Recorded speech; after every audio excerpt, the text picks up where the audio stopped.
Excusez-moi. Bonjour, c'est Dragonette. Je voudrais vous raconter une histoire qui m'est arrivée dans ma famille et qui arrive dans beaucoup d'autres. C'est l'histoire des mourants.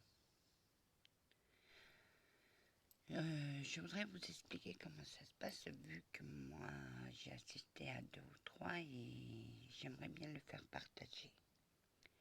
Alors, quand une personne meurt, elle ne va pas directement là où elle doit aller. Des fois, il y a des personnes qui savent qu'ils vont mourir. Donc, ils attendent soit un événement, soit un pardon, ou soit l'arrivée de la personne aimée. Ils attendent quelque chose. Parce qu'un jour ou l'autre, ils attendent leur rendez-vous, mais ils veulent tenir juste à temps que ce qu'ils attendent arrive. J'ai travaillé en maison de retraite. Et puis, il y a une mamie qui était sur le point de mourir. On va appeler ça comme ça, la vérité.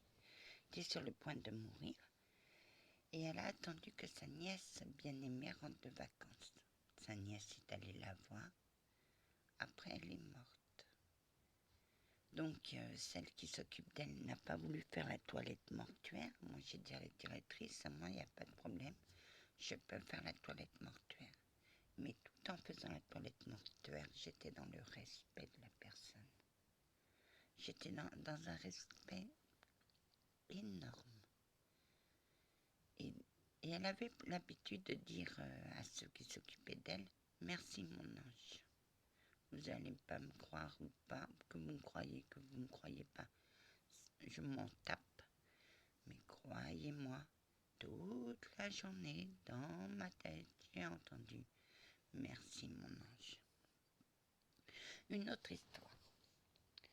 Je travaillais en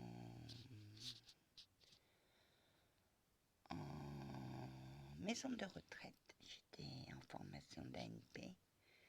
Et la directrice vient me voir et me dit, Dragonette, on vous doit 10 jours. Si vous ne les prenez pas, c'est perdu. Je dis, bon, je vais les prendre.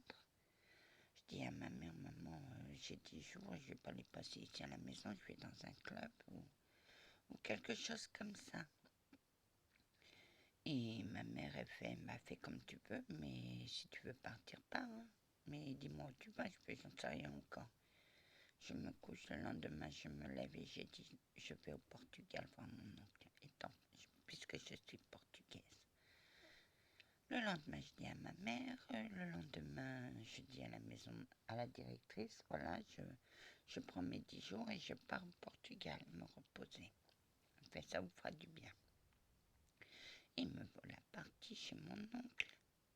Quand j'arrive chez mon oncle ne mangeait plus beaucoup. Il devait passer des examens et moi j'étais là. Ouais. Il était bien mon oncle. C'était le frère de ma mère et je l'adorais. Il était bien. En dehors, mais en dedans, non. La dernière sortie qu'on a fait ensemble, c'était avant que je parte. On a été tous les deux bras dessus, on s'est baladés, on a rigolé tous les deux.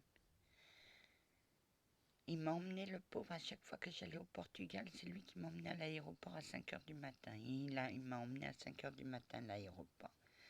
Mais avant de partir, il m'a dit, tiens, je t'ai fait un grand café au lait. Je fais, oh mon Dieu, je n'aime pas le café au lait.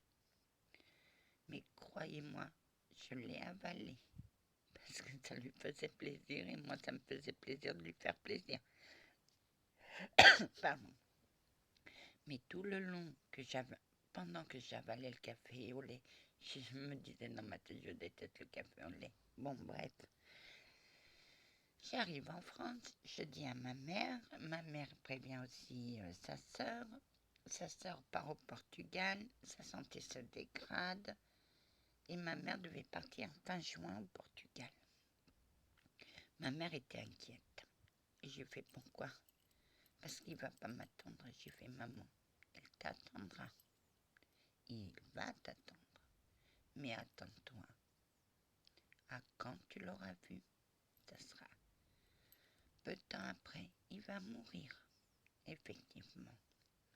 Ma mère, à peine l'avion posé sur le tarmac de l'aéroport de Lisbonne, prend la voiture qu'ils ont louée, et la première chose qu'elle fait, c'est d'aller voir son frère.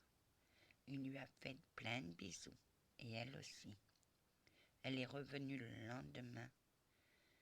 Il regardait le mur en riant, tout en étant content, mais dès qu'il tournait les yeux, il reprenait son sérieux. Mon oncle, à ce moment-là, n'était plus avec moi, il avait déjà un pied dans l'au-delà. Puis il fait à ma mère, jeudi, tu viens pas me voir. Ma mère a fait d'accord. Ben ouais, mais le jeudi, il avait décidé que ce serait jeudi qu'il partait. Et on l'a prévenu, tu vas partir jeudi. Et il n'a pas voulu que ma mère assiste à sa fin. Repose en paix, tonton, que Dieu t'apporte tout ce que tu veux. Amen. Une autre histoire qui m'échappe, mais qui va revenir. Non, elle ne me revient plus. Je ne sais pas où elle est partie, mais elle est bien partie. Voilà mes amis, si je la retrouve, je la remets en vidéo. Voilà mes amis, que la paix du Christ soit toujours avec vous et que sa bénédiction soit aussi sur vous. Amen.